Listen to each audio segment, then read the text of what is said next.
Hai teman-teman, banyak orang masih melihat Bitcoin sebagai aset spekulatif. Tapi ada teori gila yang bilang Bitcoin bisa jadi mata uang utama dunia di 2030. Kedengaran mustahil kan? Tapi tunggu dulu, ini beberapa alasan kenapa skenario ini bisa jadi kenyataan. 1. Negara mulai pegang Bitcoin sebagai cadangan devisa. Beberapa negara seperti El Salvador udah legalisasi Bitcoin dan bahkan menyimpannya sebagai cadangan devisa.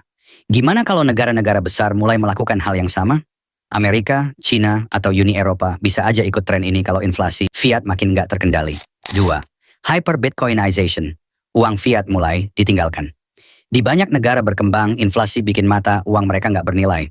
Orang-orang mulai beralih ke Bitcoin sebagai penyimpanan nilai. Kalau tren ini terus berkembang, bisa aja dalam 5-10 tahun, Bitcoin jadi lebih diterima daripada dolar atau euro. 3.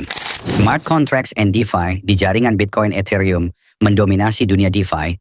Tapi teknologi seperti RGB, Ordinals, dan Lightning Network bikin Bitcoin lebih dari sekadar emas digital. Kalau Bitcoin bisa menjalankan smart contracts yang efisien, mungkin kita nggak perlu lagi sistem keuangan tradisional. Keempat, ETF dan institusi makin gila investasi Bitcoin. Sejak ETF Bitcoin disetujui, institusi besar udah mulai masuk dengan dana miliaran dolar.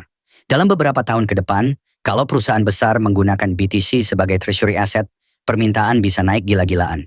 Jadi bisakah Bitcoin dijadikan sebagai mata uang global?